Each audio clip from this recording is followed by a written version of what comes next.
Asseyez-vous sur une chaise, posez les pieds bien à plat sur le sol, dans l'axe des hanches, le dos droit contre le dossier et les hanches à angle droit. Placez une main sur l'oreille du côté opposé, avec le pouce vers le haut, et laissez l'autre bas détendu, pendre le long du corps. Prenez de l'air par le nez pendant 2 secondes, puis relâchez-le en arrondissant la bouche pendant 4 ou 5 secondes.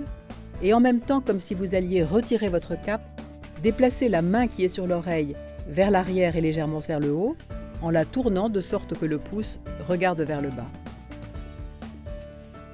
Faites une nouvelle inspiration de 2 secondes et replacez la main dans sa position initiale en la passant devant la poitrine et en la retournant de sorte que le pouce regarde à nouveau vers le haut. Travaillez 10 fois avec le même bras. Reposez-vous environ 30 secondes, puis faites 10 répétitions avec l'autre bras. Augmentez progressivement le nombre des répétitions jusqu'à ce que vous en fassiez 20 consécutives. Lorsque vous réussirez à les faire sans vous fatiguer, vous pourrez ajouter une résistance et accroître la difficulté de l'exercice.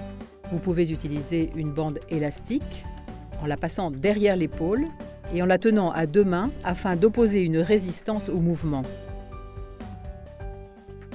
Lorsque vous portez votre bras en arrière, soufflez sur 4 ou 5 secondes et lorsque vous le ramenez à l'oreille, inspirez pendant 2 secondes.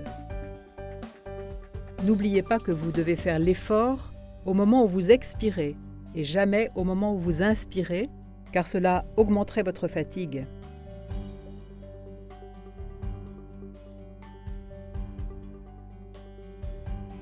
Vous pouvez aussi tenir un poids dans la main qui fait le mouvement, des haltères par exemple, une bouteille d'1 demi-litre d'eau ou un petit sac plein de 500 g de lentilles, de riz, de haricots, comme on en trouve dans toutes les maisons.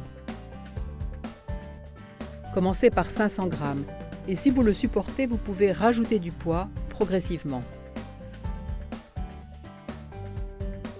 Ne faites pas cet exercice si vous remarquez des symptômes d'augmentation de la dyspnée ou de la fréquence cardiaque, de la fièvre ou tout autre signe d'aggravation. Dans ce cas, consultez votre médecin.